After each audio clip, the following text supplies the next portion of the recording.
There are moments in life where the sky reveals a mystery. Sometimes to a housewife in Wales, sometimes to a farmer in Cornwall, sometimes to school children in the middle of nowhere, but every now and then it's an official who makes the sighting, and many of them are police officers. Here are some officially recorded sightings by the UK police. December 1974 in Morpeth, Northumberland. The night was calm and a uniformed officer stood watching a white light hovering above the houses. At first, he thought it was a stair seen through a drifting cloud, until a member of the public raised some binoculars and gasped, describing a perfect sphere, bright and silent, larger than any aircraft. And moments later the object faded into the mist, leaving behind only questions. August 1975, and between Middlesbrough and Hartlepool, two officers in separate towns reported a bright white light in the sky. The first came from Middlesbrough, the second from Hartlepool, as if the object were sweeping the coast, indifferent to the watching eyes below. Checks with the RAF, Teesside Airport and the Coast Guard returned nothing but silence. Whatever it was, it belonged to no known agency of man. In that same month, on the 15th of August at about 3:25 a.m, two officers in Bury, Greater Manchester, witnessed a brilliant illuminated craft glide purposefully toward Haywood. One was stationed north of Bury, the other in the town centre, and from two vantage points they watched its progress as it pulsed gently against the pre-dawn sky. A member of the public confirmed this sighting also, adding one more voice to an encounter that was never explained. Later that year, in October, Salisbury in Wiltshire became the stage. PC Vivian White and her colleague were patrolling Churchfield Road when their eyes caught movement above. Against the black canopy floated a saucer-shaped object, glowing yellow and orange. It moved slowly at 500 feet, paused to hover in absolute silence, and then accelerated with such force that it left behind a vaporous trail like a comet in miniature, evaporating within seconds.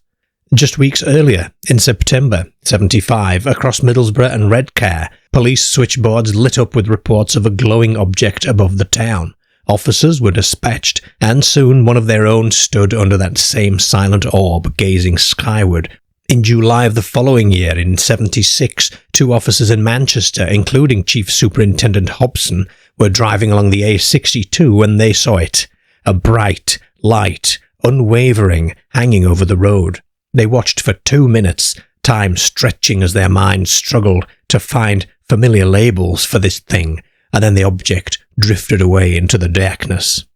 That August, near Hemel Hempstead, two police vehicles parked along the M1 watched twin lights hover above Buncefield Oil Terminal. For several minutes the officers considered possibilities such as aircraft, reflections, tricks of perspective, but Luton Airport confirmed there were no aircraft in the area, and so the officers simply watched until the lights moved away and the spell was broken.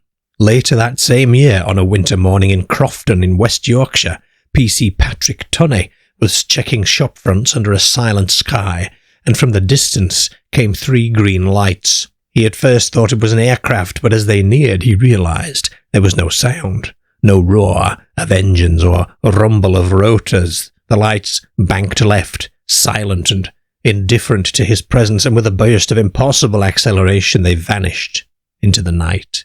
Lights in the sky are one thing, but what about those nights when officers gazed upwards and saw not just points of illumination, but machines, craft with structure and shape, and features that suggested intelligent design? Introducing the Eerie's Vault Patreon page, a treasure trove of research notes, newspaper and magazine clippings, exclusive on-location video content, early access to public videos, and access to the Eerie Isles interactive Google map with countless sighting and encounter locations for you to peruse at your leisure. This will be updated each time a new video is released and will become one of the most comprehensive encounters maps in the world. With membership options from as little as £1 per month. What are you waiting for? Head over to the vault. It was winter of 1975 on Wakefield Road near Normanton in West Yorkshire, and PC Robert Tomlinson was driving his marked vehicle through the silent pre-dawn hours when a colossal shape loomed on his left. Hovering at 200 to 300 feet, it was shaped like a child's spinning top, adorned with lights along its rim and rectangular windows that glowed with a pale internal light. Frozen in awe, he brought his car to a halt in the middle of the road and stared. Minutes passed before the object, estimated about 100 feet in diameter, shot away towards Wakefield. Months later in Salford Docks, PC Fred Pullen was walking his beat when an oval-shaped craft approached him silently, floating above an amenity block just 30 metres away. He watched transfixed as it moved with deliberate grace towards another building, pausing again before departing at an impossible angle and velocity. He, however, feared ridicule and kept silent, but his colleague on a separate beat that night approached him at the shift end with a simple question. "Did you see the light over the docks?" They'd both witnessed the same object from different vantage points, a structured craft, 30 feet in diameter, unlit by any known aviation warning beacon. In Cononley, North Yorkshire, 1978, January, PS Tony Todd and PC Alan Dale drove their patrol car beneath a dome-shaped UFO at only 100 feet estimated altitude. Its upper dome held portholes glowing softly, whilst 3 spherical protrusions adorned its underside. As it drifted silently over fields and beyond a hill, they attempted pursuit, but the craft had vanished. Another officer confirmed seeing it from a different location, whilst checks with Manchester Airport radar yielded nothing. For Tony Dodd, it was the first of many encounters that would shape his life's path into UFO research. In April of that year, in Farnborough, Kent, PC Alan Craggs, an RAF-trained observer, responded to civilian sightings and found himself staring upwards at a craft 30 feet above him. Its wings were shaped like the fins of a dolphin, curving elegantly into the night sky. "I've been in the Air Force," he said later. "I know what an aircraft looks like at night, and that was no aircraft." Fast forward to the early 80s in Northolt, Middlesex, and PC's Robert Perry and Bob Kite, Metropolitan officers on mobile patrol, were stunned to see a black triangular craft the size of 3 football fields cruising silently above them at a mere 25 miles an hour. Each corner glowed with bright lights whilst an orange orb burned at its centre. They parked, switched off the vehicle lights to watch, and after several silent minutes, the vast structure accelerated vertically into the sky with astonishing speed.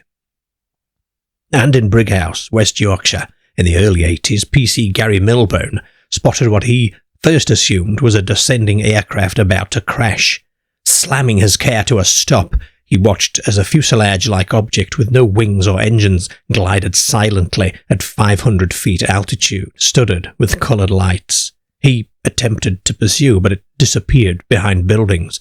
Later, when told it was simply an inbound DC-10, he scoffed. No jetliner moves without noise, nor can float impossibly still over rooftops in absolute silent darkness.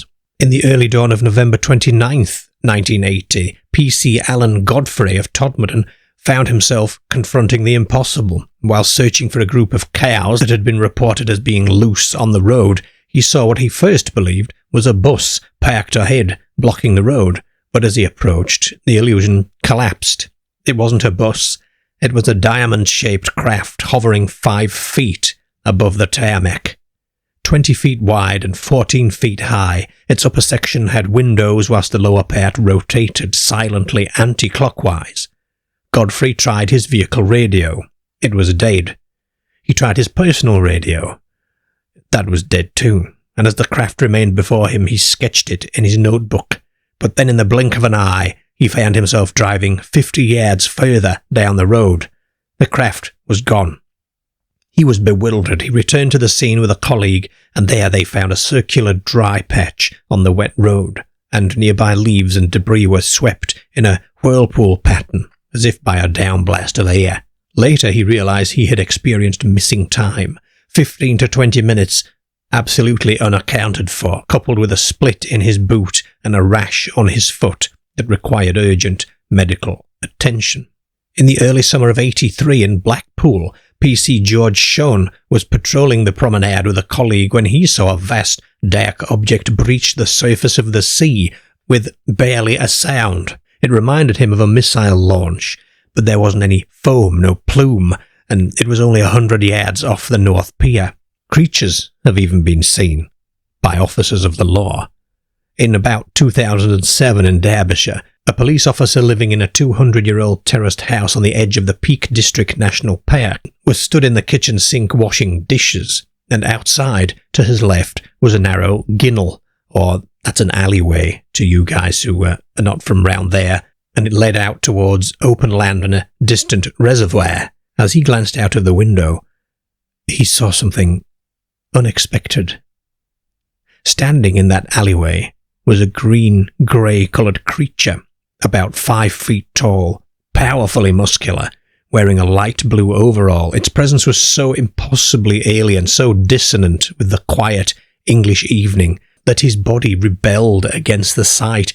Heat flooded his skin and pins and needles spread across his face, and before he could react, he collapsed backwards into darkness. When he came to, he was standing at the sink once more, washing dishes, as though absolutely nothing had happened. Time had not passed, and his girlfriend, sitting in the living room, was entirely unaware that anything unusual had occurred.